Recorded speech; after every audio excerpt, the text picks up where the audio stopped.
பிரகதியின் கீழ் இதுவரை பிரதமர் நரேந்திர மோடி நேரடியாக 97 முக்கிய ரயில் திட்டங்களை கண்காணித்துள்ளார். இதன் மூலம் பல ஆண்டுகளாக வளர்ச்சியின் வேகத்தை தடுக்க தடைகள் நீங்கியுள்ளன.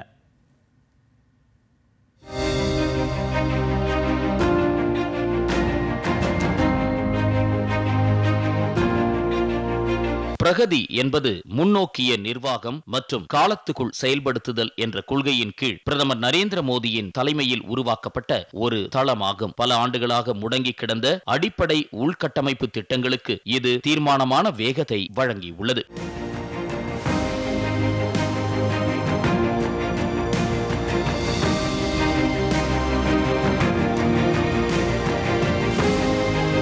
பிரகதியின் தொடர்ச்சியான உயர்மட்ட கண்காணிப்பின் மிகப்பெரிய பயன் இந்திய ரயில்வேக்கு கிடைத்துள்ளது. காலத்துக்குள் முடிவெடுப்பது, மத்திய அரசின் ஒருங்கிணைப்பு மற்றும் தெளிவான நடவடிக்கைகள் காரணமாக பல சிக்கலான மற்றும் நீண்ட காலமாக நிலுவையில் இருந்த ரயில் திட்டங்கள் இப்போது தரையில் உருவம் பெற்றுள்ளன.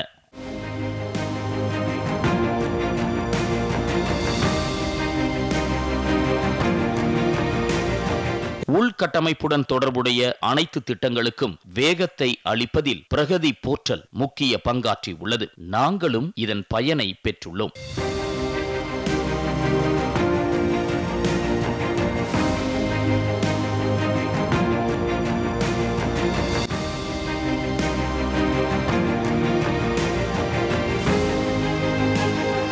சமீபத்தில் உள்கட்டமைப்பில் ஒரு பெரிய திட்டத்தை நாம் நிறைவு செய்துள்ளோம். இதன் மூலம் ராமேஸ்வரம் மீண்டும் நாட்டின் பிரதான ரயில் வலையமைப்புடன் இணைக்கப்பட்டுள்ளது.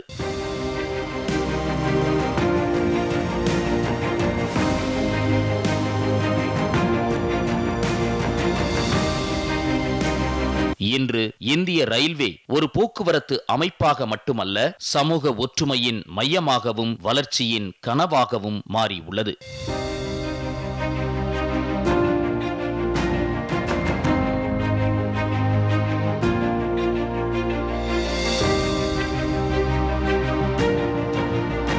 பிரகதியின் கீழ் இதுவரை பிரதமர் நேரடியாக 97 முக்கிய ரயில் திட்டங்களை கண்காணித்துள்ளார். பல ஆண்டுகளாக வளர்ச்சியின் வேகத்தை தடுத்த தடைகளை இந்த தளம் நீக்கியுள்ளது. ஒடிசாவின் சம்பல்பூர் தால்சேர் இரட்டைப்படுத்துதல் திட்டம் நிறைவு பெற்றுள்ளது. நீண்ட காலமாக நிலம் கையகப்படுத்துதல் மற்றும் வன அமைதி பிரச்சனைகளில் சிக்கியிருந்த இந்த திட்டம் 2016 ஆண்டு பிரதமரின் அறிவுறுத்தலுக்கு பிறகு 2023 ஆண்டில் நிறைவு பெற்றது. அதேபோல் பிரதமரின் அறிவுறுத்தலுக்கு பிறகு 1997 மீட்டர் நீளமுள்ள போகிபில் ரயில் சாலை பாலமும் நிறைவு பெற்றது. 2015 ஆண்டு உத்தரவிட்ட போது இந்த திட்டம் 2018க்குள் முடிக்கப்பட்டது. இதேபோல்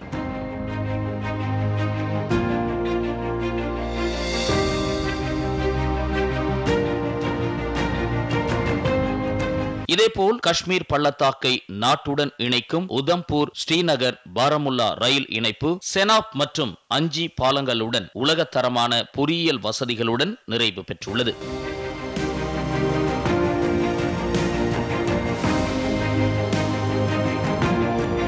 மிசோரம் மாநில தலைநகர் ஐசோல் ரயில் மஞ்சித்ராவில் பதிவு செய்யப்பட்டுள்ளது.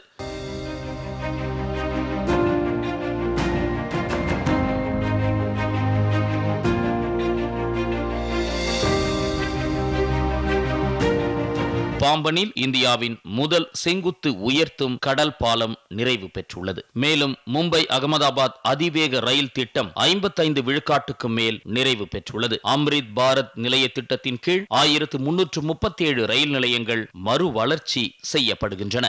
இதில் 155 நிலையங்கள் ஏற்கனவே நவீன வடிவத்தில் உருவெடுத்துள்ளன.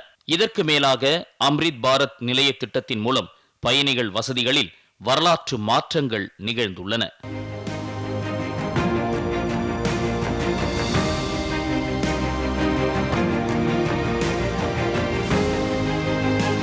வந்தே பாரத் எக்ஸ்பிரஸ், அம்ரித் பாரத் ரயில், LHV பயணியர் பெட்டிகள் மற்றும் கவச் தானியங்கி ரயில் பாதுகாப்பு அமைப்பு ஆகியவை ரயில்வேயை வேகமானதும் பாதுகாப்பானதும் நவீனமானதும் ஆக்குகின்றன. பிரதமரின் கதிசக்தி யோஜனையின் கீழ் துறைமுகங்கள், தொழில்துறை வழித்தடங்கள் மற்றும் லாஜிஸ்டிக் மையங்களுடன் ரயில்வே இணைக்கப்படுகிறது. மொத்தத்தில் இந்த முன்னேற்றமான மாதிரி இந்திய ரயில்வேக்கு வேகம் அளித்ததோடு மட்டுமல்ல, வளர்ந்த இந்தியாவை நோக்கி நகரும் ஒரு சக்தி வாய்ந்த இயந்திரமாகவும் மாற்றியுள்ளது. இங்கு ரயில் வெறும் ஓடுவதோடு மட்டுமல்லாமல் நாட்டையே முன்னேற்றுகிறது.